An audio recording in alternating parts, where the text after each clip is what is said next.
All right. What is going on, everybody? We got the three-man weave in the building. It's Will Weir, it's Greg Manakis, it's Taylor Gang, Adam Taylor, the three-man weave back in full effect. What's poppin', fellas? Yo, what's good? Sunday fun day with the boys with the three-man weave. Excited to I be like here. to think I'm the only one here not hungover, which makes me really happy. Wait, are you I'm hungover, actually Greg? I'm no, no, no, no, I didn't no. think you were. Danielle, Yeah. yeah, Danielle came back from her trip where she got COVID again. The last two times she Oh, went shoot. for I a didn't know trip. that. Sorry to Yeah, hear. so she was away for an entire like 10 days because she got COVID while she was gone for the weekend. So she came back. She's still like in semi quarantine right now. So I don't know if people that are listening right now, if you'll hear her occasionally coughing up a lung in the background, but that's happening. Yeah, we're You doing this see, live. We're going to edit that. We're going to make sure you get all the phlegm coming through the audio here. you see, for me, it's like if Will's hungover, I'm like, well, Greg's hungover too. Like I It's just a hive assume, mind. You just yeah. assume, we're one and the same. That's how it's been for 30 plus years. If it's happening to one of us, there's a good chance it's happening to both of us. But just me on this one, slightly hungover, not too bad. Out celebrating a few friends' birthdays last night. Went to the Austin FC soccer game, which I'll talk more about later. Just a little tease right there. But for this episode, just to set us up real quick. So at the front half of this pod, you will have already heard Greg and I recapping the Spurs Celtics game that is happening Sunday night, as Greg mentioned. Sunday Fun Day recording. We're recording this during the day here. But we wanted to get the three-man weave together. Green with envy. This is how we do moving forward. The three-man weave. We move as one. We are a unit. And speaking of units, Robert Williams. Robert Williams is back in the lives of all Boston Celtics fans. If you're looking for some content, go over to Celtics blog. Our guy always got a shout out. Bill Sy, the Celtics guy, the Robert Williams effect. He has an article up on Celtics blog right now talking about the impact Robert Williams has had. He's been back for 2 games, will have been 3 games by the time that you're hearing this. And something that we've touched on in past podcasts, but with Adam in the mix, I want to bring you in on this, Adam. This is something that, pre-meeting, pre-production meeting here, we were trying to figure out what the best way to talk about this is. But since Robert Williams has come back, he's come off the bench. So here's kind of the question that I think we should start with, and we can go whichever way we want from here. But is this the role that Robert Williams should be destined for the rest of this season, coming off the bench? For the rest of this season, for sure. I mean, I've been quite vocal about having Al Horford as your five so he can space the floor, drag big men away from the paint, and then having four ball handlers around him, right? So you got Tatum, Brown. My preference is Smart and White when everybody's healthy. That's four decision makers, four guys that can score across all three levels, or at least two of the levels in like Smart's case. You want him around the rim or you want him into perimeter. If Marcus Smart starts jacking up mid range shots, I'm going to lose my damn mind. But outside of that, I think that makes the most sense. Rob's really good at bringing energy, altering the way players look to attack the paint. And if you can do that 3 minutes, 4 minutes, 5 minutes into the first, and then start to incorporate him into the rotation, giving Al Horford some additional rest, going double big when you need to, that makes more sense for me. I think at the moment, one of Rob's biggest issues is clearly health. He's played 30 games this season, 31 if he manages to play unscathed against San Antonio. That to me tells me that maybe they should operate with Rob the same way they've operated with Brogdon this year, where you're clearly capable of being a starter skill set wise, but for health reasons, for longevity of the season, for keeping you where we need you to be, a bench role just might be the best option for you. Yeah, I totally agree. And it's crazy to think about the Celtics depth right now, right? They have their 8-man rotations pretty much set. The starting five with Rob coming off the bench along with Brogdon and Grant being that eighth man. We're probably plugging in Sam Hauser as the ninth man in a pinch, or if you just need to switch things up with an extra shooter on the floor. But I think with Rob, we have 7 starters, as you just said, Adam. Malcolm Brogdon could be a starter in any other situation. Robert Williams has been a starter and should be a starter if he was healthy. So the Boston Celtics actually have about 7 guys on the current roster that could be starters. So when you bring in Robert Williams and Malcolm Brogdon as the first 2 off the bench, you're really just having a new iteration of a starting 5. That's not a bench lineup by any means. So I love the versatility that having Rob come off the bench brings you. Having double big has not really worked this season, especially with last season's starting five, just because I think it's a little bit clunky on the offensive end with Smart as the point guard. I think you'll see a little bit more of Missoula experimenting with White at the point guard with those other four guys, maybe a little Brogdon. We saw that a couple games ago where we saw double big lineups, but it really wasn't with Smart on the court. So I don't expect the starting five to have the double big in most situations. With a Giannis on the other end of the court and a Brook Lopez, maybe we'll see something different in that upcoming Bucks game. But I think for the most part, Rob Williams should come off the bench. I think you touched on a word that was jumping out to me as Adam was talking, and then you said the word. I was thinking versatility. I think that's the most important piece of what Rob coming off the bench gives you. And to your point, I don't have the numbers in front of me, but I'm pretty sure if you just replace Marcus Smart and Derek White, that 5-man lineup actually does have some pretty good numbers right now with their offensive and defensive rating splits and what that net rating comes out to. And the other part with Rob that it's a little bit more subjective, but I'm curious to get y'all's thoughts on it is, and I feel like in the Indiana game, he's only played, I think 15, 16 minutes in the Indiana game, but it felt like the fear was back a little bit. His activity level was high, and it was a little bit of, I don't know where Rob is coming from. And I think when you get into the playoffs, this isn't for Giannis or Embiid. They're not scared of shit. That's not for them. It's for Pat Connaughton. It's for George Niang when they don't know where Rob Williams is coming from. And so, those utility players that are there to aid those superstars, that's where I think Rob can play a really meaningful role, especially if he's only playing, somewhere between 20 to 25 minutes, maybe coming off the bench, maybe even a little bit less, depending on the game, the matchup, what's needed.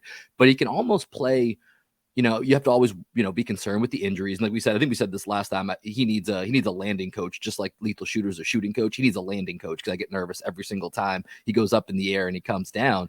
But, he can play with a little bit more reckless abandon. And that's, to that versatility point, that's a new utilization that I don't think we've seen enough of this year. And I was excited for, watching that Indiana game that we might be getting a little bit more of that Rob back, where it's a little bit of controlled chaos into the game. Yeah, I think with Rob, not only is he striking fear in the heart of the opponent, but he's inspiring confidence. He's inspiring bravery with his own teammates. The ability for the Boston Celtics to understand that Robert Williams has their back playing that rover position on the back line of the defense that Ime established last year. I think you'll see more, and Adam, you can speak to this a little bit more with the article you just wrote, but it'll embolden our perimeter defenders to really get up and guard the ball and get into the jerseys of the other team because they know that Robert Williams is there on the back line. There's a huge difference between having Robert Williams on the back line than having Blake Griffin on the back line, who's a great positional defender, can take charges, but he's basically like a 6'9" Kyle Lowry at this point. You know what I mean? Like all he can do is take charges. And with Robert Williams there to, like you saw in the last game, 16 minutes, 8 rebounds, 3 steals, 3 blocks. And then those blocks were loud. He blocked one of them with basically his elbow. I think he had another one where he blocked it 2 times on the same block. Like there's just things that Robert Williams does on the back line that nobody else on the team can do. And that's what I think having Rob back in the lineup, whether it's starting or off the bench, is going to bring to this team. Yeah, I mean, for me, I'm kind of in complete agreement with you. If you listen to the way some of the Celtics players spoke about Rob at the end of last season, where they're like, he's the insurance policy. You can gamble more on on defense when Rob's patrolling the back line. You can jump out at guys more. You can switch a bit heavier, knowing that if you get beat off the dribble or if you get beat from coming over a screen, that Rob's going to be there to mop things up for you. But I think what I liked the most against Indiana was the way Will put it. It was controlled chaos, right? Like there's a play where I think it's in the fourth quarter. You see Tyrese Halliburton go to fire a pass over the top of Rob, and Rob's just like, no, I'm going to deflect it, snatch it out the air, then I'm going to run the floor with it. In fact, I've got it here. Shall I play the play? I've actually got it ready to. I've got it lined up. Yeah, go ahead. Get that to go. We saw last season what happened with Milwaukee in that last game of the year, sitting all of their guys, not getting the number 1 seed. I don't think they're going to make that mistake again this season. First of all, I don't understand why you're trying to go over the top on Robert Williams. Most importantly, Rob's defending on the perimeter more. He's not being placed in the corner as much. I know that I was talking to Keith Smith about this recently, and one of the reasons Keith gave was teams have got wise to that. So they're switching out, they're putting their weak shooter in the corner, and then they're kind of running a screening action and putting an actual legitimate shooter in the corner. And now Rob can't help off of them because it's a genuine kick out threat rather than a poor shooter. So Mazzulla seems to kind of like be looking at ways to counteract that by putting Rob on the perimeter and using his size to deter the 3-point shot, force guys to drive in, at which point everyone's going to kind of collapse. But I just really like the way that Rob's been more active. That was arguably his best game of the season as well. I know there's only 30 of them to choose from, but it was definitely one of his best games of the season. Overall, though, I just think coming off the bench, he's going to be able to give you a lot more impact because no one's going to be worried about the minutes, the wear and tear. And as disingenuous to other teams as this might be, he's going against a little bit of lesser talent. Yeah, and that's a huge advantage for the Celtics. And, a little bit of a side note here. I was rewatching all of his blocks and steals from that Indiana game. Rob Williams, after he gets the steal, it's a bit of an adventure. You don't really know what's going to happen. It's great at the start, but it's a real gamble as to what's going to happen after he actually gets control of that basketball. I want to see like how Rob sees the court. Like I literally want to see it from his perspective because when he gets a steal, he gets a rebound, the ball is out of his hands faster than any guy in the league. It's crazy. I don't know if it's just like the first like glimpse of green that he gets, he's just throwing it to that thing. But one of the things I just want to touch on real quick with Rob coming off the bench, I think what this does allow is for the Celtics to play the best guys, right? If Rob is coming, if Rob is starting, then I think what's going to happen as we mess around here with the layup, I think what's happening is that the big man rotation gets a little messed up because we're starting both of the bigs in the starting lineup there. So like maybe you go to a Grant Williams too early in the game, or, maybe Sam Hauser ends up on the court when he really shouldn't be on the court, in a big game. Maybe Luke Cornett ends up on the court. I think if you split Rob and Al's minutes pretty much evenly down the middle, our best guys and our best playmakers are all of our guards, the Jays, Marcus Smart, Malcolm Brogdon, Derek White. So playing one big at a time allows for having our 4 best players on the court at all times. Yeah, I agree with that. I'm like, who's going? I like the idea of having multiple ball handlers, and I feel like I've kind of been swayed by this as well, just to sort of flex. I remember speaking with, and this is a very subtle flex that's not so subtle at this point. I remember speaking with George Karl about this about 2 years ago, and he was like, hey, the more wings and ball handlers you can have on the floor in the modern NBA, the more chance you've got of success.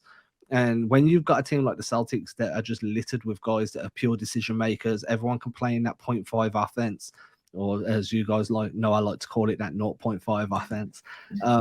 It makes everything so much more difficult to guard because so many players that can make decisions and create actions, just the unpredictability factor. Now, I found throughout this season when they've ran double big, because Mazzulla's so much more pushed the pace on and put pace and space offensively than what Ime Udoka was, that double big lineup seems to be having negative effects. Like the spacing's felt a little bit forced.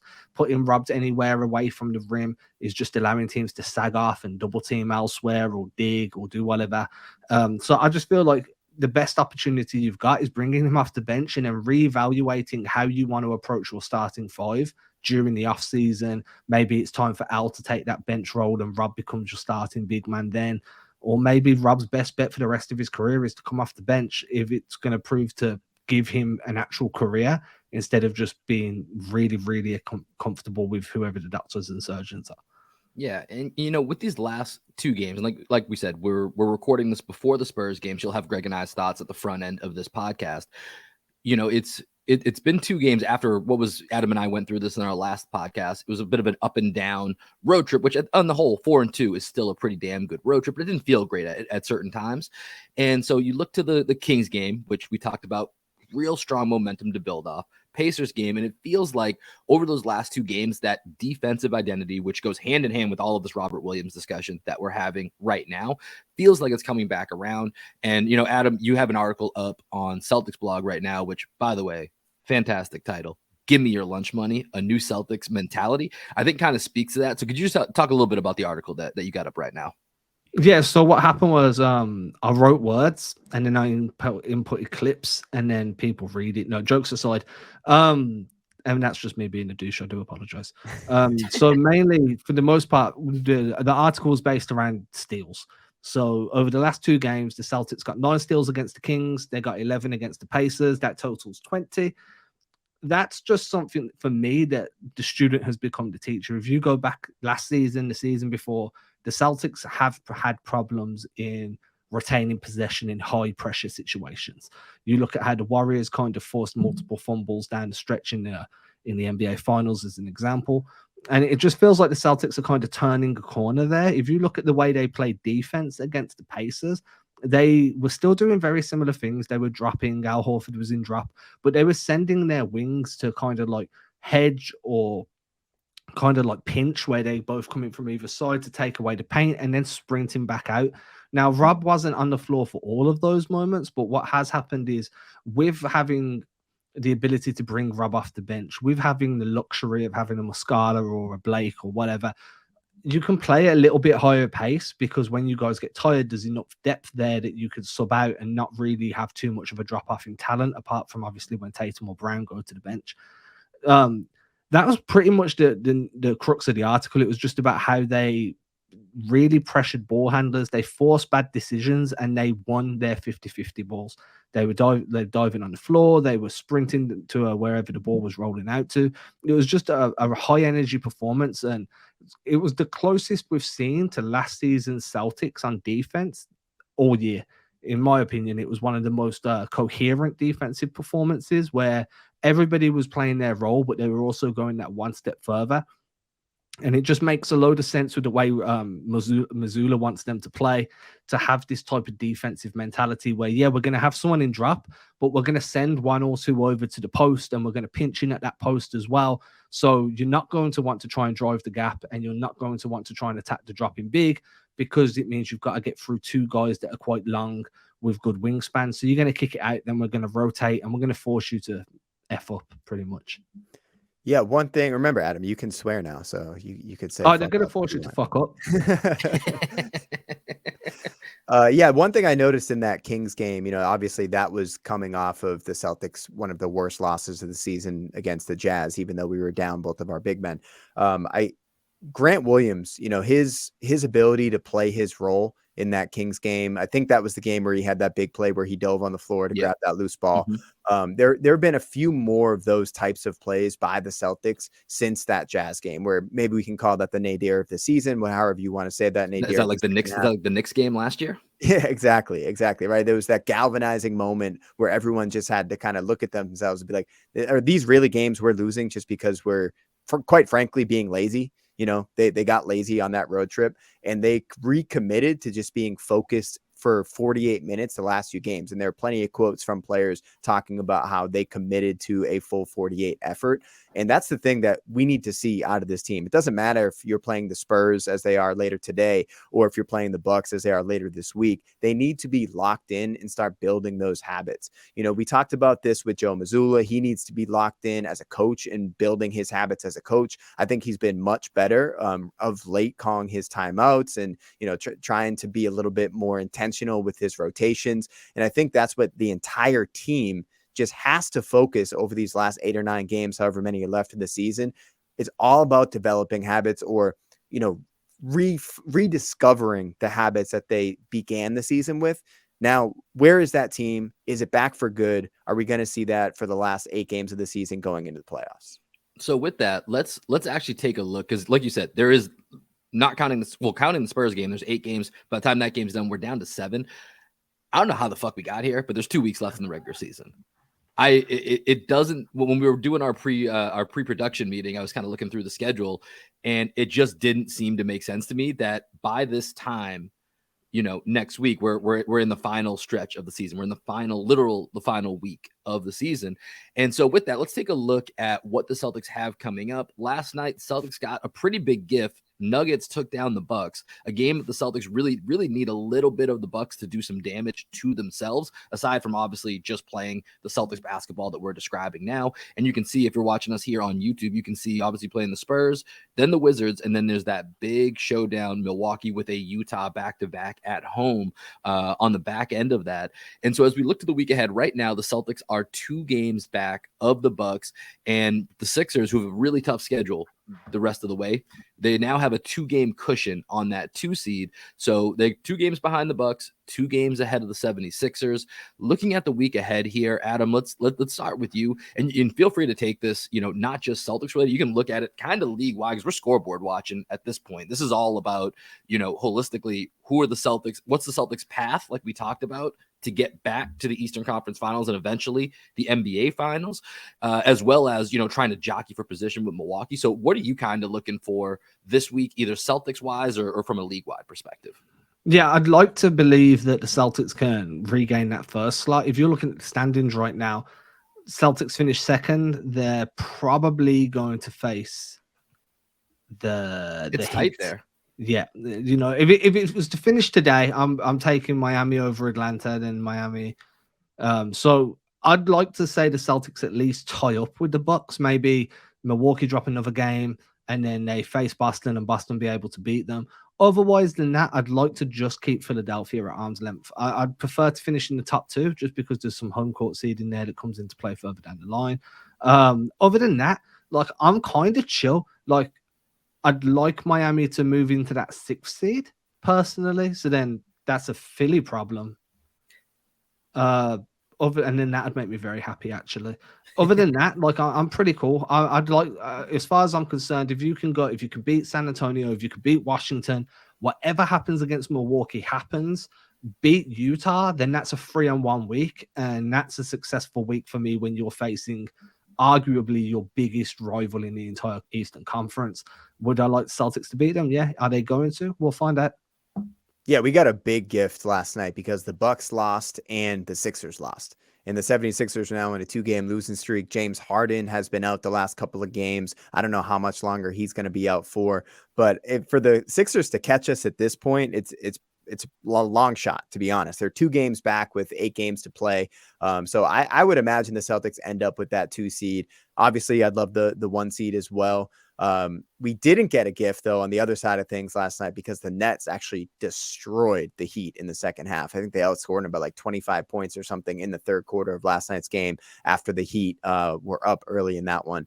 So, whether the Celtics end up against the Nets, the Heat, or the Hawks, because that's pretty much what it seems like it's going to come down to. As we said, we're not worried about any of those teams. We're not going to lose to any of those teams. It's just the idea of the attrition that might occur because of the matchup that we end up in, right? If we're going up against the Nets, that's probably a 5-game series. Same thing with the Hawks. The Heat, we probably beat them in 6 or 7. Probably, I would imagine 6, though, because the Heat aren't that good this year. But with the Bucks game coming up on Thursday, I was watching that Nuggets-Bucks game last night, and one of the things that stood out to me is just the amount that the Bucks kind of need Giannis to do everything. I know that might seem obvious. Like, Giannis obviously is one of the best players in the league, but like Chris Middleton, I know there's been some talk about him being back, and the Bucks are 24-4 since he came back, but he doesn't look like the same guy. And this is something, Will, you and I touched on briefly, is that in the past matchups with the Bucks last season, notwithstanding, because Middleton missed it, Middleton arguably was the 3rd best player in that series. Giannis number 1, Tatum number 2, and then it comes down to who's next, right? And I think Chris Middleton could have made that argument that he was the 3rd best player. I feel like Jaylen Brown has surpassed him at this point, especially with the way Middleton has played, just his athleticism on the offensive end and defensive end. That's something that Middleton used to take pride in, was how versatile he was on the defensive end and how versatile he was in that pick and roll action with Giannis. I don't really see that out of Middleton this year. So if Jaylen now becomes the 3rd best player, maybe Drew is the 4th best player, Middleton is the 5th or 6th best player. Like, if the Celtics have 2 of the top 3 in that series, I feel pretty good about how we match up with the Bucks. So if Middleton's not who Middleton was, I think the Bucks are in trouble for a matchup against us. Yeah, I'm glad you brought this up, because I was also thinking about this morning with Chris Middleton, because on the season right now, in his 29 games he's played, the record's great, but it's 15 points, it's 4.2 rebounds, 5 assists. Those are fine, but he's shooting 43% from the field and 32% from three. Those aren't Chris Middleton numbers. And on top of it, the eye test backs that up, that it's not the same Chris Middleton. And it made me think a little bit, because he's obviously dealt with multiple injuries before the season, throughout the season. It's kind of been flaring up on him. But it makes me think a little bit like Klay Thompson last year, right? Where the Warriors playoff run kind of hinged on, are we going to get enough from Klay Thompson? And I kind of feel like we're getting the same thing with Chris Middleton right now, because I think that is the big linchpin to what's going to happen with the Bucks. Because otherwise, there's, as great as Giannis is, which cannot be understated or overstated enough, like if there's that much on his plate that Chris Middleton can't come in over a 7-game series, especially against a team, like the Celtics, or if the Sixers are at full strength that have equal or, just about the same level of talent, like that's going to end up, playing a massive role. And to your point, Greg, I think it's hard not to say that, Jaylen Brown has certainly passed Chris Middleton, this version of Chris Middleton that we're seeing this year. And that could be a factor that I think helped propel the Celtics in a 7-game series, is the fact that now you might be looking at this as, well, Celtics have 2 out of the 3 best players in this series. They don't have the best, but they've got 2 and 3 right there. And so that could be a massive difference. I'm really looking forward to the matchup this week, because I think it's going to be a big time playoff atmosphere. And I think it's going to be a really good test to see, how it's like 2 prize fighters kind of eyeing each other down and see what strategies each one is kind of coming up with, or what they want to reveal right now, knowing that there's probably an even bigger fight coming down the road. Yeah, for sure. And I think the first thing I want to see in that Bucks matchup is, does Mazzulla make an adjustment to the starting lineup to match up with their double bigs, or does he try and play Brook Lopez off the court, right? Because the way that the Bucks play defense, Brook Lopez is in that deep drop. They try and funnel everybody towards Brook Lopez so that they have these 2 7-foot behemoths on the back line with Giannis and Lopez that are just protecting everything at the rim. And if the Celtics can exploit them in the mid-range or get them into rotations, force Lopez to guard a little bit more out on the perimeter, or take advantage of that deep drop by having Horford hit the 3-pointer, I think we can very quickly get them out of that double big lineup, which in my opinion is their most effective defensive lineup. Then they have to go Giannis at the 5 with Bobby Portis out there. Jay Crowder hasn't played too much this season, but maybe there's a lineup in which Jay Crowder plays small ball 5. There's a bunch of different options that the Bucks have now, but I think the first thing I want to see is, what do the Celtics do to get them out of their preferred 5? And I think the Celtics will be able to do that if we trust our guns and go for smalls with Al at the center, and then have Rob come off the bench and play double big as needed. Maybe you start the second half with the double big lineup. But one thing, and I know we've talked about this, I don't want to make a big deal about it, but like, there might be a time in which, against a certain matchup, Derek White needs to be either in the starting lineup as the point guard, or starting the second half as the point guard with Smart coming off the bench. That's just something to consider. I wonder if Mazzulla would ever go to that. I doubt it. Adam, any thoughts on that? Do you think Mazzulla would ever be so bold as to play the Celtics' third best player as the third best player? Mazzulla scares me, so I'm going to say yes. I think that, first of all, I want to touch on that big man thing. So one of the things that you guys pointed out after the Sacramento game was that Mazzulla went to an 8-man rotation, right? And we saw something very similar against Indiana. I would definitely not be too surprised if, when they play Milwaukee later this week, we see Mazzulla go a bit deeper, maybe to 10, maybe to 11, and just throw bodies, throw different looks at Giannis, right? Regardless of whether they go double big or single big, I'd expect maybe we see a little bit of Blake Griffin in there. Maybe we see some additional Grant Williams minutes. Maybe they throw in Mike Muscala, Luke Cornett, whoever it may be. I'd expect to see that big man rotation look more like a carousel. So it's data gathering, right? It's finding out who does well against Embiid, who can get in front of him and take the banging, like the body blows. I'm about to sound like Charles Barkley then. Who can who works out building a wall well. Like, there's a lot of different data points that he might want to just get some final looks at. So that would be a game where I'd expect the rotation to expand. With that being said, using Boston's third best player as their third best player, well, that seems too logical for me to assume that it's going to happen. What a concept. Yeah, like, it's too logical, right? Like, no. I don't think that happens at any point between now and the end of the regular season. Yeah, I think this is going to be a big regular season test for Joe Mazzulla this upcoming week. And we'll have more for y'all later this week. We're going to have some preview pods. We just had our whole pre-production. I mean, we got a lot of content coming out this week. So make sure you're hitting us or following along with us across all of our social medias. But for this episode, now it's time to do what Greg and I, typically it's just Greg and I, but now we got the 3-man weave. So we got to indoctrinate our guy, Adam Taylor, into our weekly segment called Vibe Check.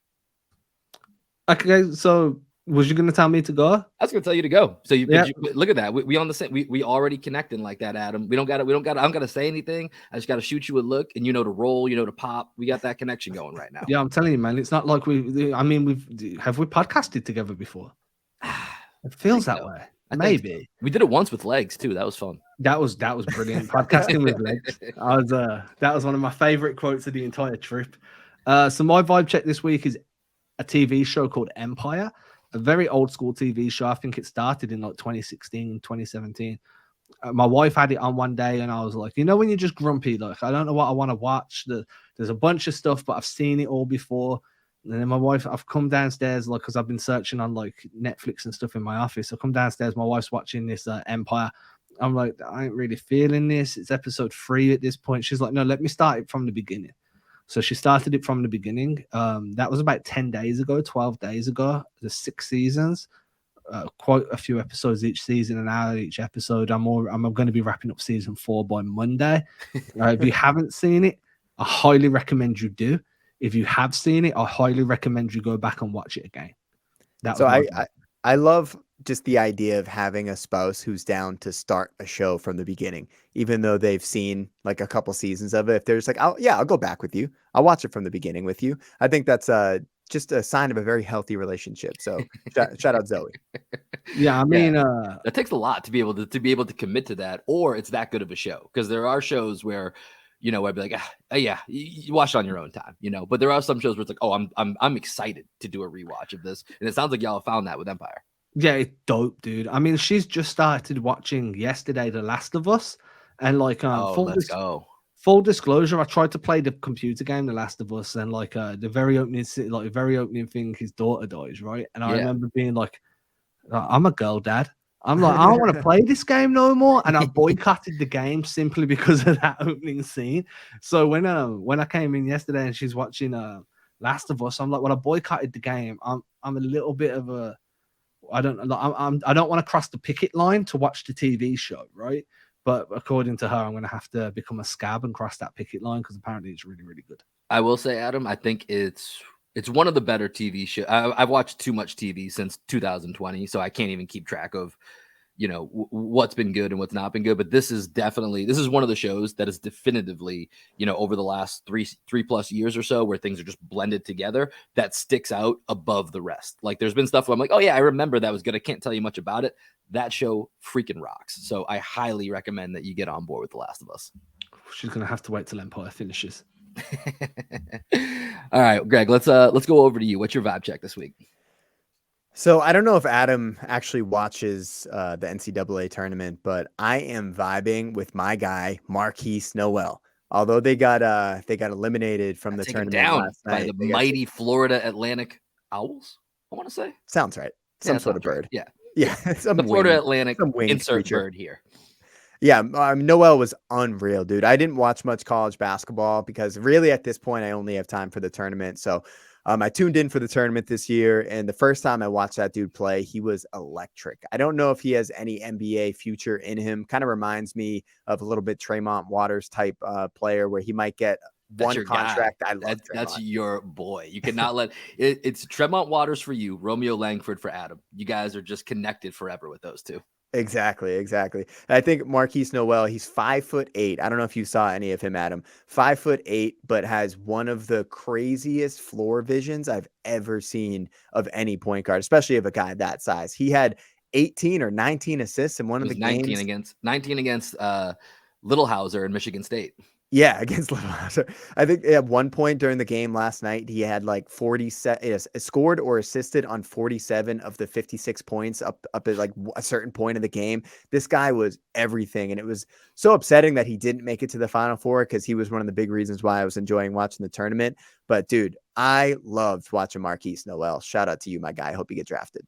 Yeah, I only caught the Michigan State game, but this guy was electric. Like that game was intense. And, so have you guys seen the clip going around? And I want to get your thoughts about, was it a play call or was it not a play call on that alley-oop? I don't know if it was in overtime or at the end of the second half, where he's arguing with his coach back and forth about the play call. And then midway through them arguing, throws an alley-oop to a guy who cuts baseline, reverse jams it. And this is, I'm talking, I think it was at the end of the second half. Or it was overtime. It was like a minute left. Like this is not a time to be messing around. It's pretty much the game-winning bucket. Yeah, it was the game-winning bucket. He throws the oop from the logo. All like it was just insane to Catch watch. it, reverse jam, like. So you know the play I'm talking about, Greg. Do you think that was an actual play call? Okay, so when I played at Boston Latin School, we had a very similar play that we used to do, and it was just Christian is confused. Shout out to my guy Christian Anuha. So I would take the ball out of bounds, and we'd be yelling at Christian to get into in position. Christian was like one of two guys on our team that could dunk, and he looked like this on the court, and he couldn't see very well, so he was always squinting anyway. So we would just like call this play Christian's confused, and he'd literally look around like this, and the coach would be yelling at him, and then he'd get a back screen and I'd throw him an alley-oop. It worked like 3 times. So we've run a play very similar to that in my past basketball experience. I couldn't tell though, but the fact that I know that these types of plays exist, it's like, the Rob Flynn, where's the ball? I was about to bring this up. Yeah, go ahead. So Adam, Greg and I had a guy, Rob Flynn, who we grew up with. And I know you don't know a ton about baseball, but I do know you've been picking up bits and pieces here and pieces. Yeah. Yeah. So he was the catcher for like our little league team, and he'd always have this play where he would pretend like when the ball got pitched that it got by him. And so he'd turn around behind him and he'd kind of like freak out. And so he'd get the runner to think, oh, it's the ball's like at the backstop, time for me to take off. And then he'd turn around and throw him out. I think it worked like twice, but the theatrics that went with it will last a lifetime because it's just ingrained in my memory of Dude, him doing it. He came up with this when we were like 9 years old. And he did it all the way until we were playing like in the senior league or whatever, like on the Babe Ruth diamond. And I still remember he wasn't doing his trick, but a guy did try to steal. This is when we were older. We're probably like 15 years old at this point.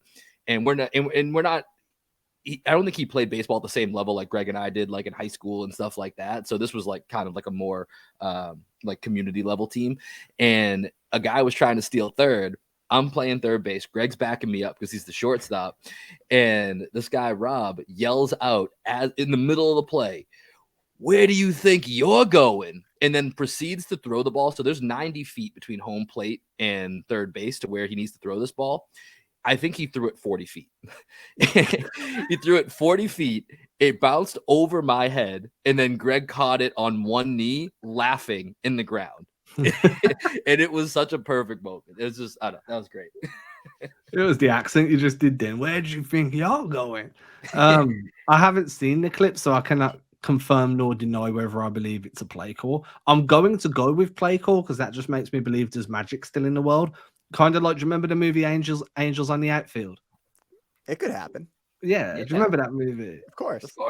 And there was I'm going to go with Angels in the Outfield. Yes, it was a play call. Magic still exists. Adam, another great just like play call wrinkle that Florida Atlantic does is when they do inbounds plays and end of game situations, they go like full American football formation where they have the one guy serving as the quarterback and they have the other 4 guys lined up on the baseline and they have all of them just run full speed straight lines, just verticals, and then there's just one guy that cuts underneath in like a slant route, so they get him the ball and they create all this space and they avoid trapping. I've never seen it before and I thought it was genius. I need to watch these guys play, man. This sounds like I'd have such a good time. Yeah, March Madness is fun, man. Like Greg, I don't have as much time to really watch college basketball. It's too much, man. It's like every 10 seconds there's a game. Yeah, it's a lot to follow. There's so many teams across the country, but March Madness still, I think, the best sports tournament at least in the US, because I think the World Cup probably takes the cake. No, the World Cup sucks because that's soccer, so that sucks. Well, that's actually a great transition. This brings me to my vibe check of the week. So I mentioned, I think at the beginning of this, I went to the Austin FC MLS game last night, which, by the way, Adam, I'm going to have to send you this picture later. Our guy, Greg, actually spends his free weekends moonlighting as one of the lead supporters in the cheering crowd. I got to send you, I'm going to send out this picture when we send out this podcast, but there's a guy who leads the supporting section for Austin FC, leading all the chants, who is to a T just Greg, but 150 pounds, and it is a spot on replica. Like his mannerisms, everything about this guy lines up. And I think, Greg, are you pulling up the picture right now? Oh, I am.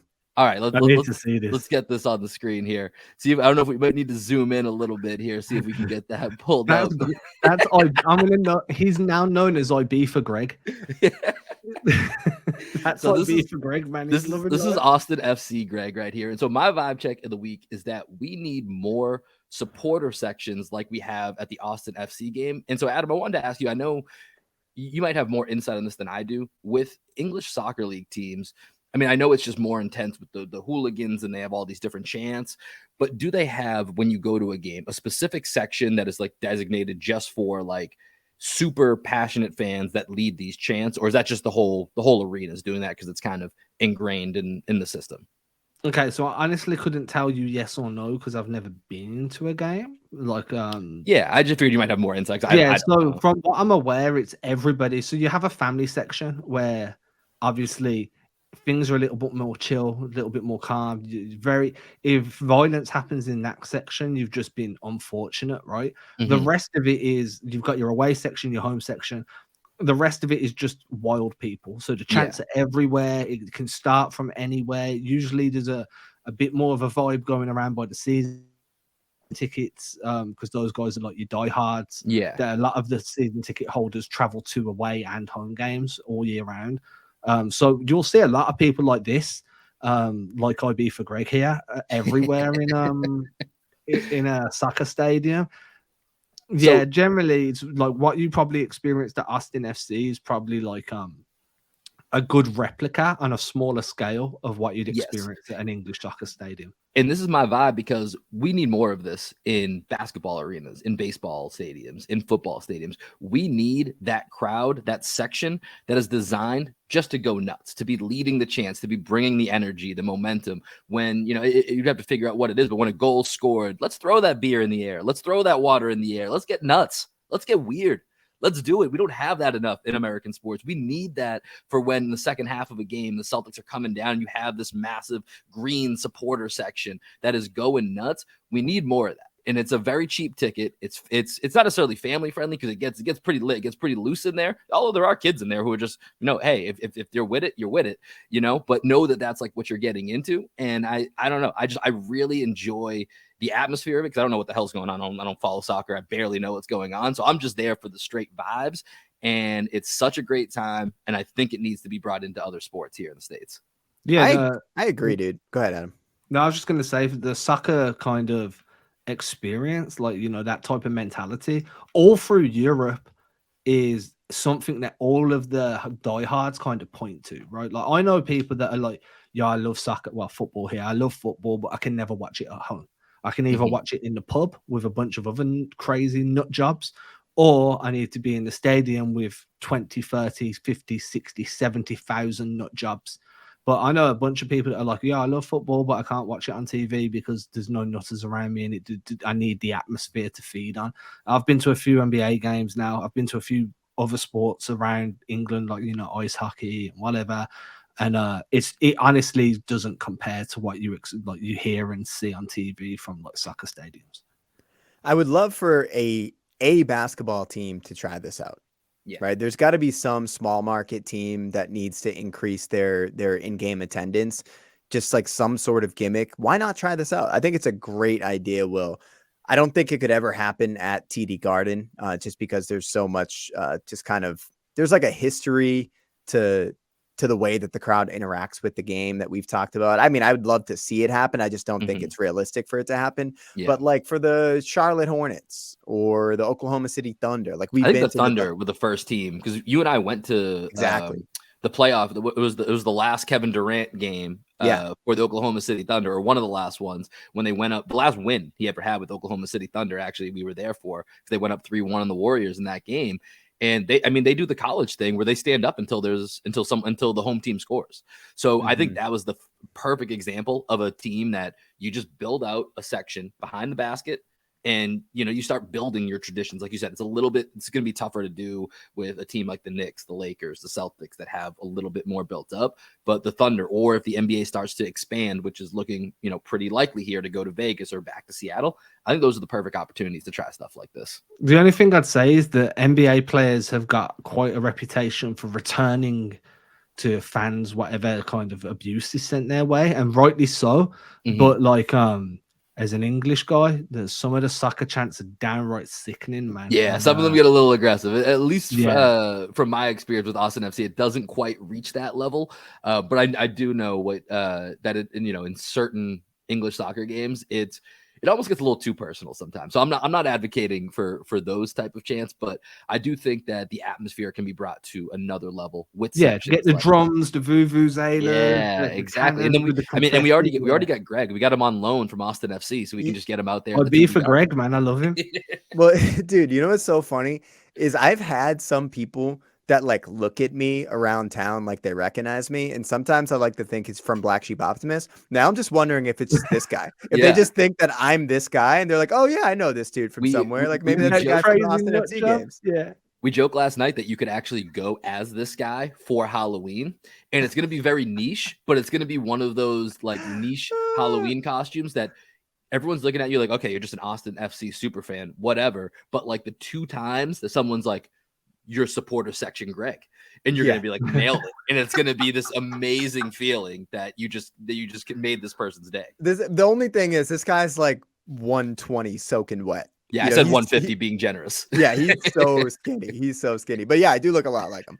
Yeah, it is. We were with a bunch of our friends last night who we were looking for this guy. He wasn't out there in the first half, and me and Lorena, my girlfriend, were like, damn, Greg's not here tonight. That would have been cool to see him. He came in the second half. We were like, oh my God, it's him. It's a celebrity. And then we pointed him out to some of our friends who didn't know about this side of Greg's life.